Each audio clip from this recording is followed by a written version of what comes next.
नमस्कार। MSD 6 के अंतर्गत आज हम मूल्यांकन, ये भी एक प्रयोगवाद की प्रवृत्ति है, उसके बारे में चर्चा करेंगे कि प्रयोगवाद में किस तरीके से कुछ हुआ अभी तक, उसके बारे में मूल्यांकन किया गया और फिर किस निष्कर्ष पर व्यक्ति जो है वो पहुँचे। तो प्रयोगवाद और नई कविता के वस्तु और रूप का नया काव्य मुहावरा सन 1960 तक पहुँचते पहुँचते अपना आकर्षण खोने लगा।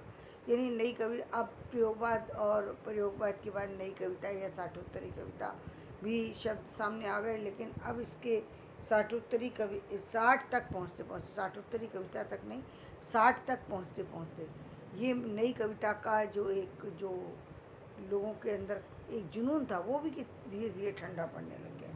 अस्तित्ववाद, आधुनिकतावाद, क्षणवाद से भी पाठक उगने लगे। सन 1962 के भारत चीन युद्ध ने नेहरू युग का जाल जंजाल समाप्त कर दिया। कविता, भूखी कविता की कविता, पोस्टर कविता, युद्धोत्साहवादी कविताओं के नारे उठे।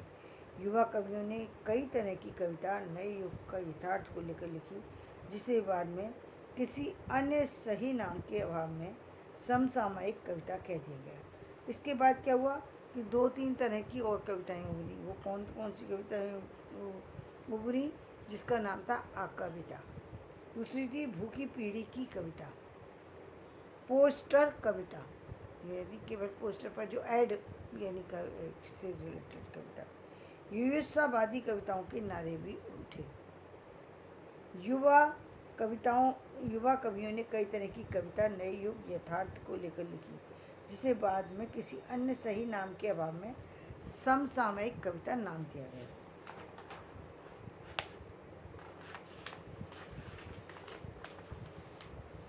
नई कविता में ने व्यंग वक्रोक्ति की प्रवृत्ति को निर्भयता से अपनाया। अब जो व्यंग वक्रोक्ति, जिसको उस कविता की सर्वश्रेष्ठ विधा कहा जाता है, जिसको आप अब भी देख रहे हैं कि जो हास्य व्यंग जो आ रहे हैं,